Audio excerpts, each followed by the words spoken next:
save that of the stars. When they had understood what made this ghostly noise, and Percival was quiet again, Ralph and Simon picked him up unhandily and carried him to a shelter.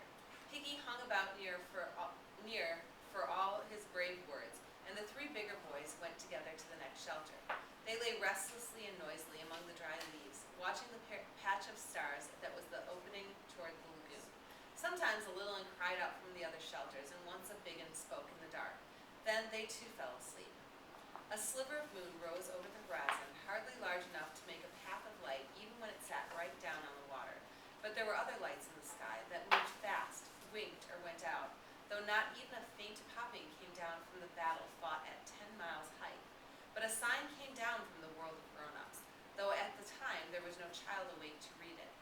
There was a sudden bright explosion and corkscrew trail across the sky, then darkness again and stars. There was a speck above the island, a figure dropping swiftly beneath a parachute, a figure that hung with dangling limbs. The changing winds of various altitudes took the figure where they would. Then 3 miles up, the wind steadied and bore it in a descending curve round the sky and swept it in a great slant across the reef and the lagoon toward the mountain. The figure fell and crumpled among the blue flowers of the mountainside. But now there was a gentle breeze at this height, too, and the parachute flopped and banged and pulled. So the figure, with feet that dragged behind it, slid up the mountain. Yard by yard, puff by puff, the breeze hauled the figure through the blue flowers, over the boulders and red stones, till it lay huddled among the shattered rocks of the mountaintop. Here the breeze was fitful and allowed the strings of the parachute to tangle and festoon. The figure sat, its helmeted head between its knees, held by a complication of lines. When the breeze blew, the lines would strain taut, and some accident of this pull lifted the head and chest upright, so that the figure seemed to appear across the brow of the mountain. Then, each time the wind dropped, the lines would slacken and the figure bow forward again, sinking its head between its knees. So as the stars moved across the sky, the figure sat on the mountaintop and bowed and sank and bowed again. In the darkness of early morning, there were noises by a rock a little way down the side of the mountain. 2 boys rolled out a pile of brushwood and dead leaves, 2 dim shadows talking sleepily to each other. They were the twins on duty at the fire. In theory, one should have been asleep and one on watch, but they could never manage to do things sensibly if that meant acting independently, and since staying awake all night was impossible, they had both gone to sleep. Now they approached the darker smudge that had been the signal fire, yawning, rubbing their eyes, treading with practiced feet. When they reached it, they stopped yawning, and one ran quickly back for brushwood and leaves. The other knelt down. "I believe it's out." He fiddled with the sticks that were pushed into his hands. "No." He lay down and put his lips close to the smudge and blew softly. His face appeared lit redly. He stopped blowing for a moment. "Sam, give us tinderwood." Eric bent down and blew softly again till the patch was bright. Sam poked the piece of tinderwood into the hot spot, then a branch. The glow increased and the branch took fire. Sam piled on more branches. "Don't burn the lot," said Eric. "You're putting on too much. Let's warm up. We'll only have to fetch more wood." "I'm cold." "So am I. Besides, it's dark." "All right, then." Eric squatted back and watched Sam make up the fire. He built a little tent of dead wood, and the fire was safely alight. That was near. He'd been waxy. For a few moments, the twins watched the fire in silence. Then Eric sniggered. "Wasn't he waxy? About the fire and the pig? Lucky he went for Jack instead of us." "Remember old Waxy at school? Boy, you are driving me slowly insane." The twins shared their identical laughter, then remembered the darkness and other things and glanced round uneasily. The flames, busy about the tent, drew their eyes back again. Eric watched the scurrying woodlights that were so frantically unable to avoid the flames, and thought of the first fire, just down there on the steeper side of the mountain, where now was complete darkness. He did not like to remember it, and looked away at the mountaintop. Warmth radiated now and beat pleasantly on them. Sam amused himself by fitting branches into the fire as closely as possible. Eric spread out his hands, searching for the distance at which the heat was just bearable. Idly looking beyond the fire, he resettled the scattered rocks from their flat shadows into daylight contours. Just there was the big rock, and the 3 stones there, that split rock, and there beyond was a gap, just there. Sam. Nothing. The flames were mastering the branches.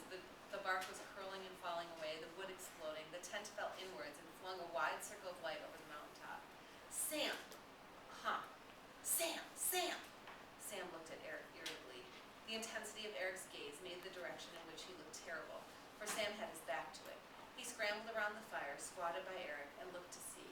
They became motionless, gripped in each other's arms, 4 unwinking eyes aimed and 2 mouths open.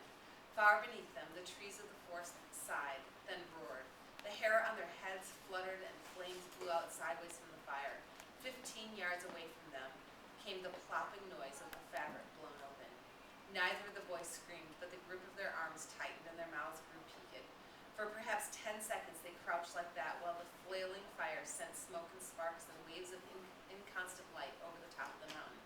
Then, as though they had but one terrified mind between them, they scrambled away over the rocks and fled. Ralph was dreaming. He had fallen asleep after what seemed hours of tossing and turning noisily among the dry leaves. Even the sounds of nightmare from the other shelters no longer reached him, for he was back to where he came from, feeding the ponies with sugar over the garden wall. Then someone was shaking his arm, telling him that it was time for tea. "Ralph, wake up!" The leaves were roaring like the sea. "Ralph, wake up!" "What's the matter?" "We saw the beast playing." "Who are you, the twins?" "We saw the beast. Quiet, Piggy." The leaves were roaring still. Piggy bumped into him, and a twin grabbed him as he made for the oblong of paling stars. "You can't go out. It's horrible." "Piggy, where are the spears?" "I can hear the—" "Quiet then. Lie still." They lay there listening, at first with doubt, but then with terror to the description the twins breathed with them between bouts of extreme silence. Soon the darkness was full of claws, full of the awful unknown and menace. An interminable dawn faded the stars out, and at last light, sad and gray, filtered into the shelter. They began to stir, though still the world outside the shelter was impossibly dangerous. The maze of the darkness sorted into near and far, and at the high point of the sky, the cloudlets were warmed with color. A single seabird flapped upwards with a hoarse cry that was echoed presently, and something squawked in the forest. Now streaks of cloud near the horizon began to glow rosily, and the feathery tops of the palms were green. Ralph knelt in the entrance to the shelter and peered cautiously round him. "Sam and Eric, call them to an assembly. Quietly, go on." The twins, holding tremulously to each other, dared the few yards to the next shelter and spread the dreadful news. Ralph stood up and walked for the sake of dignity, though with his back pricking to the platform. Piggy and Simon followed him, and the other boys came sneaking after. Ralph took the conch from where it lay on the polished seat and held it to his lips, but then he hesitated and did not blow. He held the shell up instead and showed it to them, and they understood. The rays of the sun that were fanning upwards from below the horizon swung downward to eye level. Ralph looked for a moment at the growing slice of gold that lit them from right hand and seemed to make speech possible. The circle of boys before him bristled with hunting spears. He handed the conch to Eric, the nearest of the twins. "We've seen the beast with our own eyes." "No, we weren't asleep." Sam took up the story. By custom, now, one conch did for both twins, for their substantial unity was recognized. It was furry. There was something moving behind its head. Wings. The beast moved too. That was awful. It kind of sat up. The fire was bright. We just made it up. More sticks on. There were eyes, teeth, claws. We ran as fast as we could, bashed into things. The beast follows us. I saw it slinking behind the trees. Nearly touched me. Ralph pointed fearfully at Eric's face, which was striped with scars where the bushes had torn him. "How did you do that?"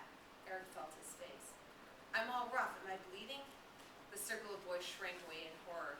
Johnny, yawning still, burst into noisy tears and was slapped by Bill till he choked on them. The bright morning was full of threats, and the circle began to change. It faced out rather than in, and the spears of sharpened wood were like a fence. Jack called them back to the center. "This'll be a real hunt. Who'll come?" Ralph moved impatiently. "These spears are made of wood. Don't be silly." Jack sneered at him. "Frightened?" "Of course I'm frightened. Who wouldn't be?" He turned to the twins, yearning but hopeless. "I suppose you aren't pulling our legs." The reply was too emphatic for anyone to doubt them. Piggy took the conch. "Couldn't we kind of stay here? Maybe the beast won't come near us."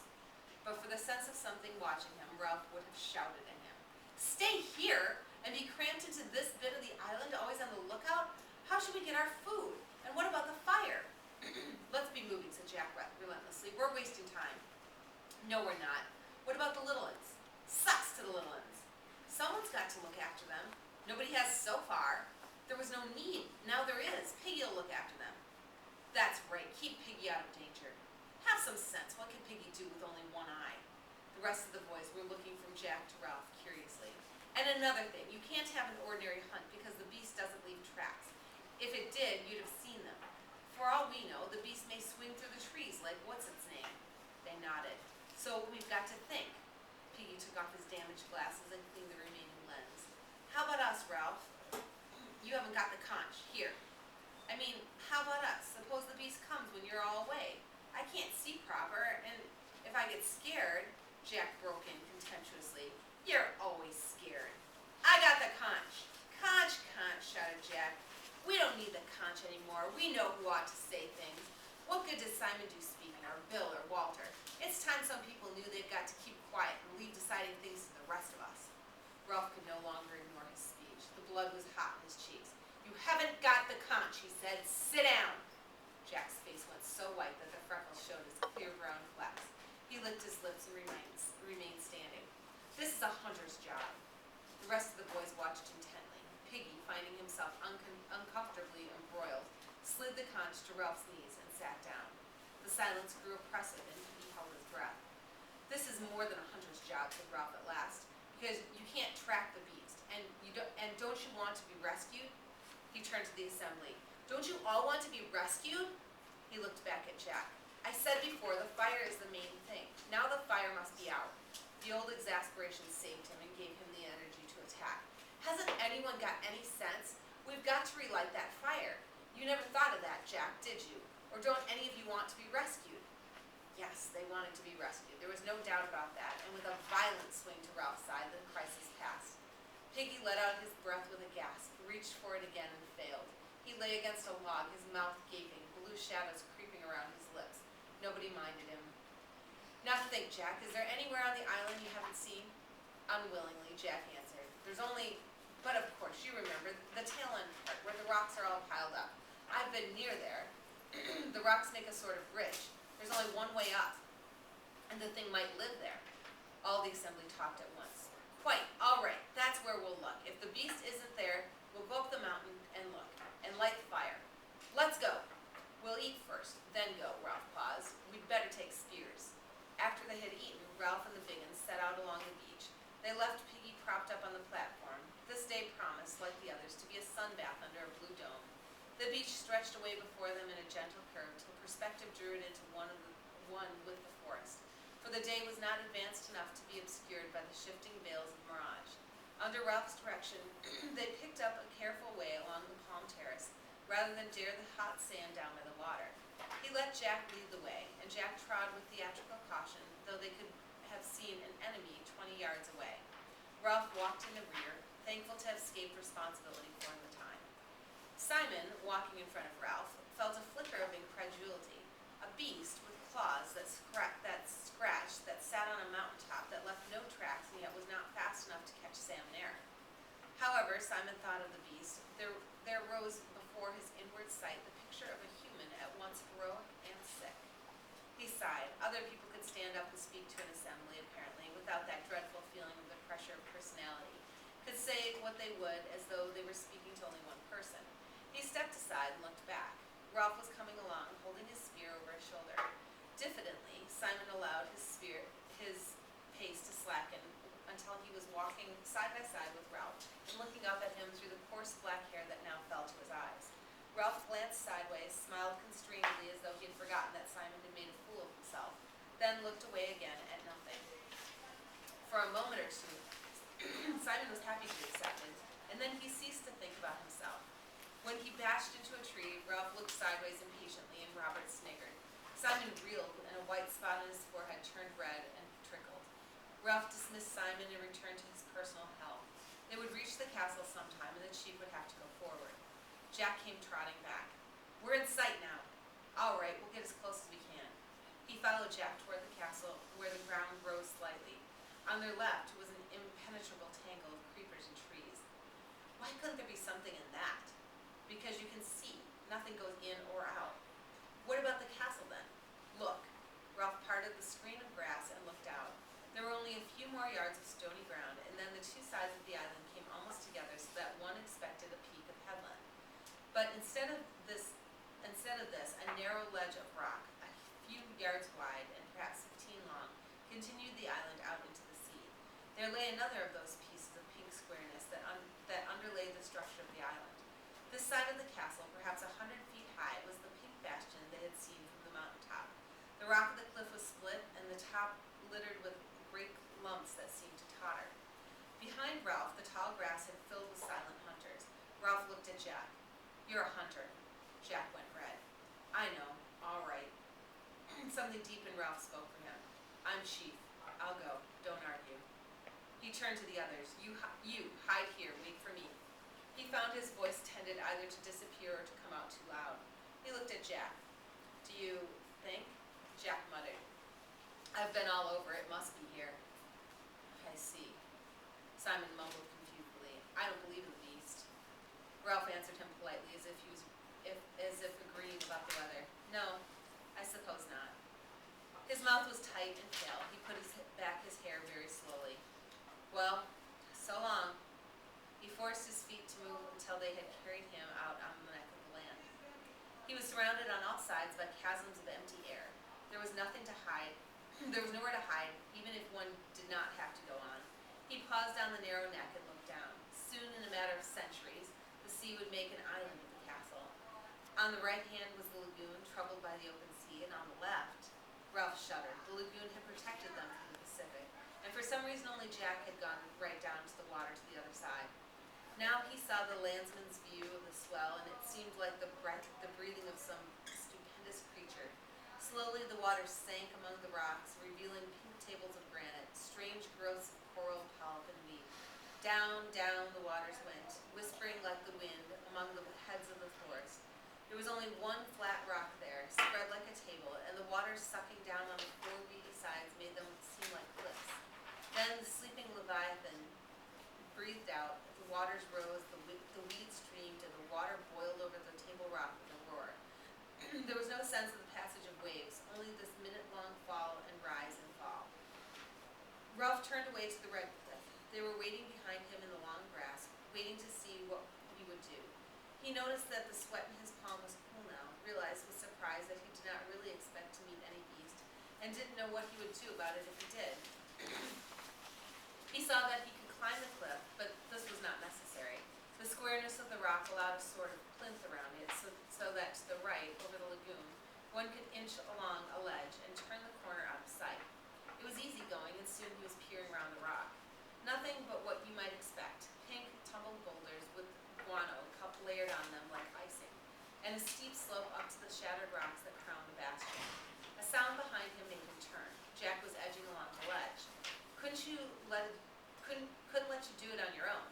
Ralph said nothing. He led the way over the rocks, inspected a sort of half cave that held nothing more terrible than a clutch of rotten eggs, and at last sat down, looking around him and tapping the rock with the butt of his spear. Jack was excited. "What a place for a fort!"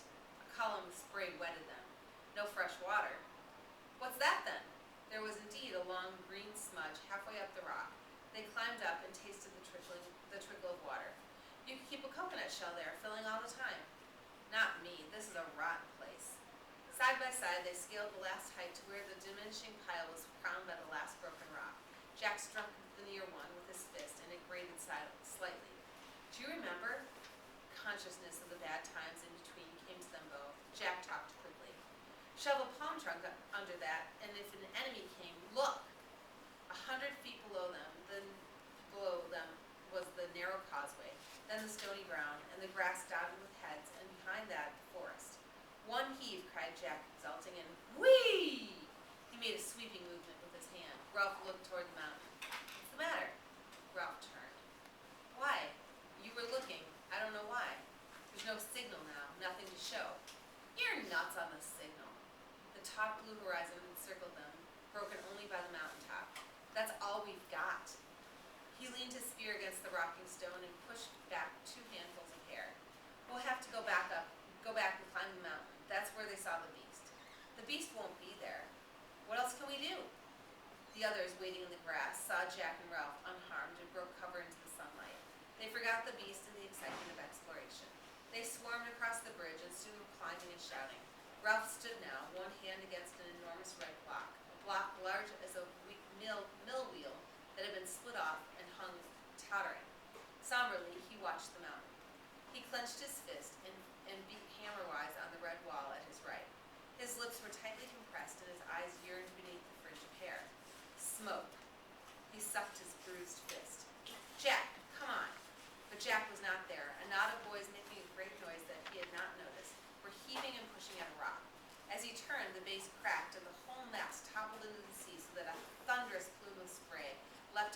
up the cliff.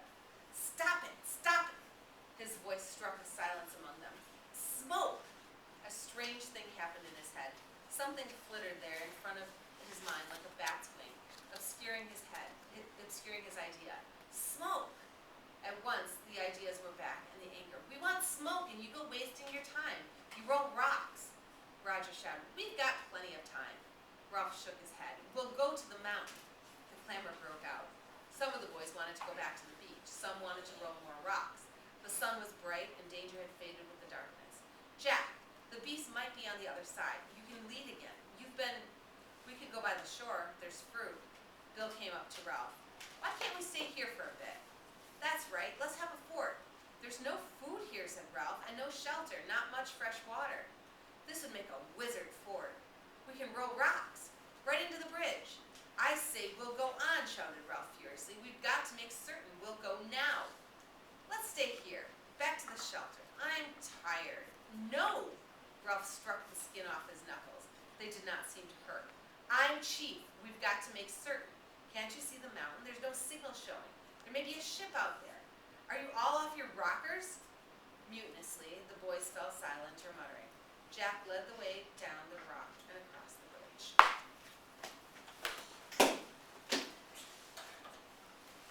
All right, so you got a little bit of time. Anybody have questions on that right away? Because there's some really significant stuff that happens right at the start. Yeah. Okay, what's like the waxy? They keep saying like waxy. Oh, like angry. When somebody's waxy, they're getting scolded. When the teacher is waxy, you get mad at them. Yeah. This is the monster. It's a person in reality, right? Not something else. Yes. Okay. The monster is a parachutist. Okay. Yeah. That was so shot this person down. just like fell? Or like were No. they in a war? Oh, So- right. This is just type for World War II. Oh, so there's no. This is World War II. Remember that you have to look back at that opening bit. Okay, cool. So like there's a person on the island now. Are they dead? I think they're dead. Yeah. So Beast from Why are Air. we calling the one person dead? Okay, so just this paragraph again, because I think this will explain it once you know what you're looking for. It's on the very first page of the chapter, 95. A sliver of moon rose over the horizon, hardly large enough to make a path of light, even when it sat right down on the water. But there were other lights in the sky that moved fast, winked or went out. Okay, so those are like plane lights. Though not even a faint popping came down from the battle fought at 10 miles height. So there's a battle happening up above the island, 10 miles up. So they don't hear it. If they'd been awake, they would have seen the lights, right? But and only if they happened to And the notice fire it was were out. thinking of that, right? But a sign came down from the world of grown-ups, though at the time there was no child awake to read it. There was a sudden bright explosion and corkscrew trail across the sky, then darkness again and stars. They would have seen the explosion, the plane being hit in the sky if they'd been awake. Or if Simon and Eric had not been asleep watching the fire, right? There was a speck above the island, a figure dropping swiftly beneath a parachute, a figure that hung with dangling limbs. So he's already dead. Okay, his limbs are dangling. The changing winds of various altitudes took the figure where they would. Then 3 miles up and the wind steadied and bore it in a descending curve around the sky and swept it in a great slant across the reef and the lagoon toward the mountain. The figure fell and crumpled among the blue flowers on the mountainside. But now there was a gentle breeze at this height too, and the parachute flopped and banged and pulled. So the figure with feet that dragged behind it slid up the mountain. So it's being pulled by the parachute and the wind up the mountain. Okay? Yard by yard, puff by puff, the breeze hauled the figure through the blue flowers, over the boulders and redstone, till it lay huddled among the shattered rocks of the mountaintop. Here the breeze was fitful and allowed the strings of the parachute to tangle in festoon. And the figure sat, its helmeted head between its knees, held by a complication of lines. So it's all tangled up, the body's all tangled. So when the parachute billows, it pulls it up into this upright sitting position. And then when the wind goes down, it crumples. Okay, so when Simon and Eric are looking, there's the big boulder, there's the other big boulder, and then they see this other thing that moves, and it wasn't there when they went to sleep. They assume it's some kind of a beast because it's not yet light out and they can't really see very clearly. If they'd waited until light, or if they'd seen it in the light, they would have definitely seen what it was, and it might have even given them some hope that, there are battles being fought right above us. There's human activity in this area of the world. We need to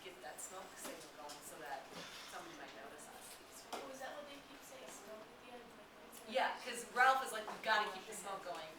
And have we noticed what's happening to Ralph's mind? I'm not sure. Well, Ralph is slipping at the end. He can't remember about the smoke, right? It just keeps coming into his head, smoke, smoke, smoke.